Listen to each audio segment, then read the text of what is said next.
Belum pernah melihat pria seenak ini. Mengendarai mobil sport edisi terbatas di jalan raya hingga 666 mph. Petugas polisi di pinggir jalan menghentikannya. Katanya akan mencabut 12 poin dari SIM-nya. Namun pria itu dengan tenang mengeluarkan uang sogok. Apakah Anda ingin memberi sogok kepada saya, Tuan? Tentu saja, apa yang kamu pikirkan? Belum cukup? Meskipun begitu, hanya angka belaka. Ini melanggar hukum, Tuan. Pria itu tersenyum. Lalu menatap matanya sambil bertanya tajam. Apakah Anda juga kadang melanggar hukum? Petugas polisi mengaku kadang-kadang juga menyalakan sirine dan balapan di jalan. Tidak ada lagi. Hanya untuk sensasi yang memuaskan. Setelah berbicara, barulah dia menyadari sesuatu tidak beres. Bagaimana bisa dia mengatakan kebenaran? Pria itu malah menghibur petugas polisi. Tidak masalah. Manusia suka berbicara jujur padaku. Itu juga bisa dianggap sebagai salah satu bakatku. Kemudian memberikan uang sogok itu. Petugas polisi mengucapkan terima kasih.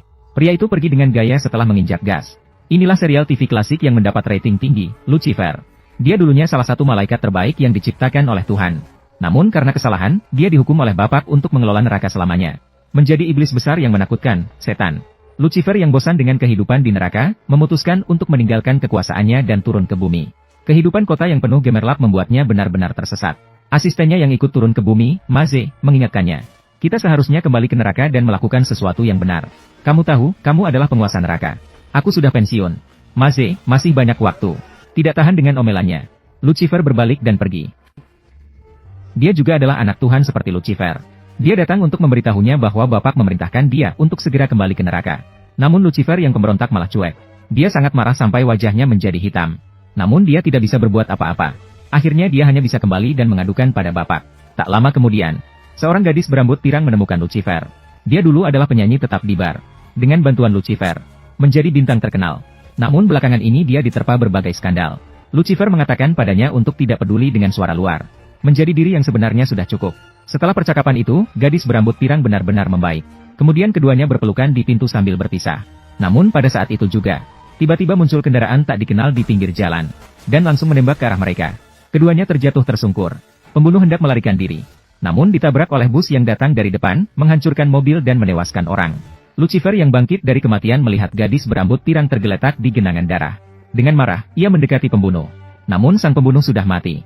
Lucifer langsung menghidupkannya kembali. Menanyakan mengapa dia melakukan hal itu. Sang pembunuh mengaku juga hanya bekerja untuk orang lain. Saat ia hendak bertanya siapa yang menyuruhnya, waktu kebangkitan tepat berakhir. Polisi segera tiba di lokasi. Karakter utama Xiaoyi juga resmi muncul. Dia menemukan kalung emas besar dan jam tangan kecil milik korban. Mobil yang dia tumpangi bahkan lebih mahal dari jam tangannya. Hubungan di balik ini pasti tidak sederhana. Kemudian dia mulai memeriksa Lucifer. Mengapa gadis berambut pirang mati tapi kamu tidak terluka sedikit pun? Lucifer juga tidak menyembunyikan apapun. Langsung memberitahunya bahwa dia bisa hidup selamanya. Namun malah ditertawakan oleh Xiaoyi setelah mengatakan kebenaran. Tidak berniat lagi memperhatikan pria playboy ini. Keesokan paginya, di sebuah pernikahan besar. Apakah ada yang menentang pernikahan ini, Padri? Maaf, saya punya pertanyaan. Orang yang datang tidak lain adalah Lucifer. Dia menerobos pernikahan mantan pacar gadis berambut pirang. Melihat Padri sedang berdoa, meminta dia menyapa ayahnya. Memberitahu ayahnya bahwa sudah lama tidak bertemu. Setelah percakapan singkat, dia menyadari bahwa Jimmy sepertinya tidak tahu apa-apa. Namun dia mendapatkan petunjuk penting dari sini. Itu adalah bahwa gadis berambut pirang dan rapper PGHI memiliki hubungan yang erat. Dia berbalik dan menemukan PGHI. Dia langsung mengakui bahwa dia adalah pacar rahasia gadis berambut pirang. Lucifer mendorongnya ke balkon. Ini membuat PGHI ketakutan. Dia segera menjelaskan bahwa dia tidak membunuhnya. Saat mereka berkencan, dia adalah tangan kanan. Namun dia juga menyadari bahwa dia sedikit cemburu. Dan ini sudah terjadi sangat lama. Kami sudah melupakan masa lalu. Namun dia selalu memiliki seorang psikiater. Mungkin dia bisa membantu Anda menemukan petunjuk. Lucifer hendak pergi. Dia dihadang oleh detektif Xiaoyi di lokasi. Dia baru saja akan memeriksa PGHI.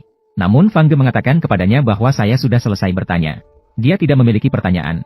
Ini membuat Xiaoyi sangat kesal. Mereka segera membawa semua orang kembali ke kantor polisi.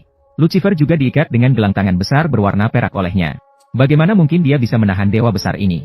Dia baru saja akan naik ke mobil. Dia langsung mengembalikan gelang itu ke Xiaoyi tanpa membuka. Dan mengklaim memiliki kemampuan untuk membuat orang mengungkapkan keinginan terdalam mereka. Melihat bahwa dia tidak percaya, Lucifer langsung memberikan tes.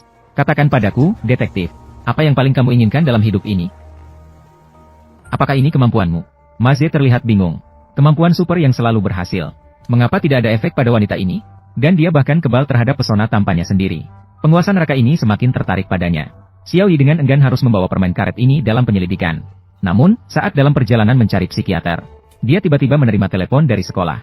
Anak perempuannya malah terlibat perkelahian. Lucifer juga pertama kali masuk ke sekolah setelah turun ke bumi. Ketika Putri Xiaoyi mengetahui namanya adalah Lucifer. Seperti setan? Apakah kamu melihat gadis di sana? Dia membuli saya. Untuk membalas dendam atas putrinya. Fazi datang ke depan gadis itu. Langsung menunjukkan pupil setan. Dengan mudah meredakan konflik di antara mereka. Percaya bahwa gadis itu tidak akan lagi merepotkannya. Kemudian Xiaoyi menyerahkan putrinya kepada mantan suaminya. Dia kemudian pergi dengan Lucifer menemukan psikiater itu. Karena etika profesional, pihak tersebut menyatakan tidak akan mengungkapkan informasi klien. Namun yang harus dihadapinya adalah penguasa neraka. Fazi hanya dengan satu tatapan. Oke, itu Gray Cooper. Aktor itu, Cooper. Benar. Mendapat konfirmasi dari lawan bicara.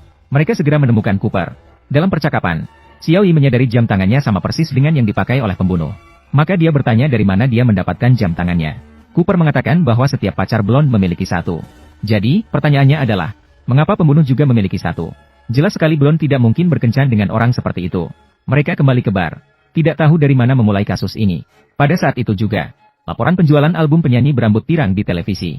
Ternyata setelah kematiannya, dia menjadi terkenal. Xiaoyi tiba-tiba menyadari.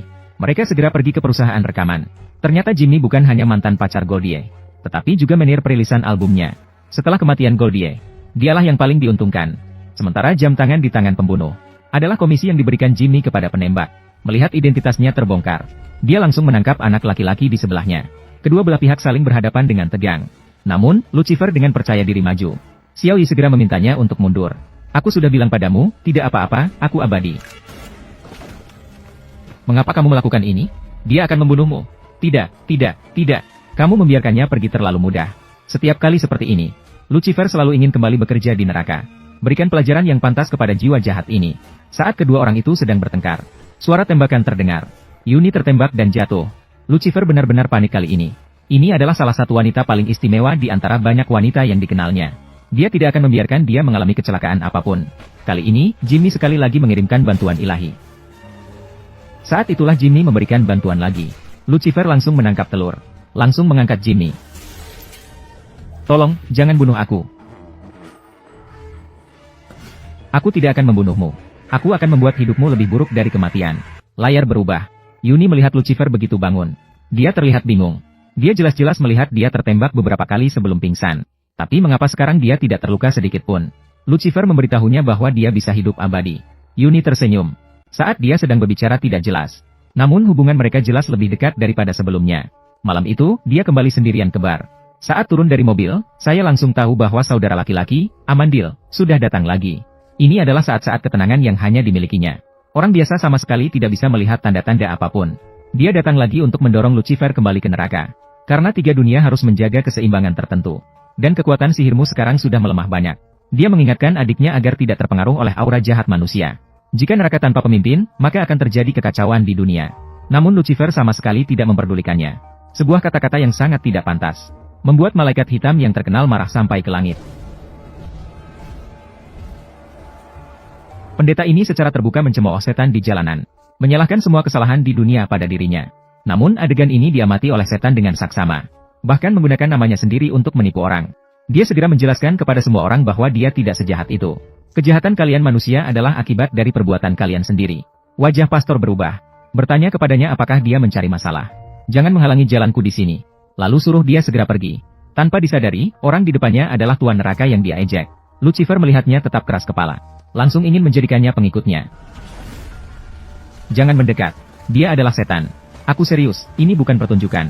Dia memang setan.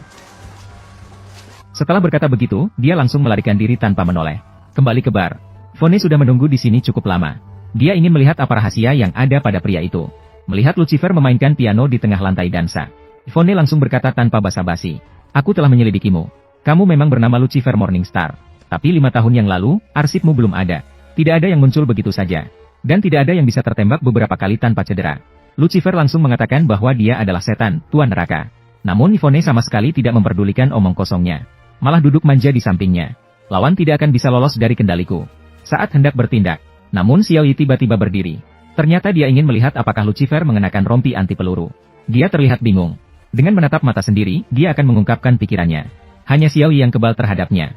membuatnya bingung. Saat itu, Xiao Yi menerima telepon. Kecelakaan mobil di dekatnya membuatnya pergi ke lokasi kejadian. Tiba di tempat kejadian, mantan suaminya memberitahunya. Korban ingin menghindari paparazzi. Dalam keadaan panik, mobil kehilangan kendali dan nyawa melayang di sini. Saat itu, Lucifer juga mengikuti seperti permen karet. Xiao Yi tidak punya waktu untuk memperhatikannya. Berbalik dan menanyai paparazzi. Mengapa harus mengorbankan nyawa karena satu foto? Namun lawan dengan sukarela mengakui semua kesalahannya. Lucifer merasa salah. Siapa yang akan mengakui begitu mudahnya? Tidak ada konteks yang jelas, tidak dapat diterjemahkan. Maka dia menggunakan kekuatannya untuk melihat ke mata pria itu. Dan tidak mengherankan. Sang paparazzi segera mengaku bahwa dia menutupi kesalahan orang lain. Saat mereka hendak memulai pembicaraan berikutnya, mantan suami tiba-tiba menginterupsi mereka. Mereka membawa sang paparazzi kembali ke kantor polisi. Mengetahui bahwa ada pelaku di balik layar lainnya. Xiao Yi memutuskan untuk menyelidiki hal ini. Namun sebelum itu, dia harus pulang untuk melihat putrinya. Sang anak perempuan langsung berlari ke pelukan Lucifer saat melihatnya. Dia yang tidak tahu cara menenangkan anak, teringat trik tertentu. Dia langsung mengambil mainan. Baiklah, lanjutkan. Cepatlah pergi. Apakah ini terlalu sulit baginya? Kamu lucu sekali. Karena tindakan ini, Xiao Yi langsung mengusirnya keluar. Setelah keluar, Lucifer datang ke kantor polisi untuk membantunya memecahkan kasus. Menemukan si kumis kecil itu. Dengan kekuatannya, dia bertanya apakah dia menutupi kesalahan untuk seseorang bernama Xiao Hei. Setelah mendapatkan petunjuk, mereka menemukan Xiao Hei yang sedang mengintip. Mereka disambut dengan hangat oleh orang tersebut. Namun, dia menundukkan kepala untuk melihat waktu saat berbicara. Tiba-tiba mengambil kamera dan mulai memotret. Dua wanita yang difoto secara diam-diam langsung terlibat dalam perkelahian. Waktu memotret begitu sempurna. Lucifer yakin bahwa manusia biasa tidak memiliki kemampuan seperti itu. Jadi ini sepenuhnya direncanakan oleh Xiao Hei sebelumnya. Setelah kembali, mereka teliti memeriksa berita yang diungkapkan oleh Xiao Hei. Setiap kejadian adalah sumber informasi utama. Dari sini dapat disimpulkan bahwa Xiao Hei sengaja menciptakan kecelakaan di belakang dan segera memotret adegan tersebut. Lucifer sangat membenci orang yang sengaja menciptakan masalah. Dia memutuskan untuk memberikan pelajaran kepada Xiao Hei. Xiao Yi kemudian kembali menemui Xiao Huzi, mengungkapkan semua hasil penyelidikan mereka. Dia terlihat tidak percaya. Maka kebenaran pun terungkap. Ternyata Xiao Hei dibawa ke jalan paparazzi olehnya. Anak ini sangat berbakat. Sambil mengajarkan keterampilan profesional kepadanya, dia juga selalu meminta dia untuk mematuhi etika profesional. Si kumis menganggap si hitam sebagai penerusnya. Jadi ketika dia tahu bahwa si hitam melakukan kecelakaan, dia dengan sukarela mengambil semua tuduhan itu. Tidak pernah terpikirkan bahwa kedalaman pikiran anak ini begitu dalam. Pada saat itu juga, Xiao Yi tiba-tiba menerima telepon. Mereka memberitahunya bahwa si hitam hilang. Kembali ke ruang interogasi. Dan dia menemukan bahwa si kumis juga hilang. Dia segera pergi bertanya kepada petugas jaga. Melihat ekspresi bingung di wajahnya, dia tahu bahwa Lucifer sedang bermain. Sementara itu, Lucifer membawa si kumis ke daerah terpencil. Hari ini dia akan bermain permainan untuk menguji sifat manusia. Dalam sekejap, Maizi menyeret si hitam keluar. Karena dia tidak berencana untuk kembali bekerja di neraka dalam waktu dekat. Jadi setelah keduanya mati, mereka tidak mendapat hukuman yang pantas. Oke teman-teman, selamat pagi. Terima kasih ya yang sudah, yang masih setia di halaman ini. Ini kita punya mainan baru guys. Wah, punya mainan ini. Coba komen yang punya mainan seperti ini. Komen-komen.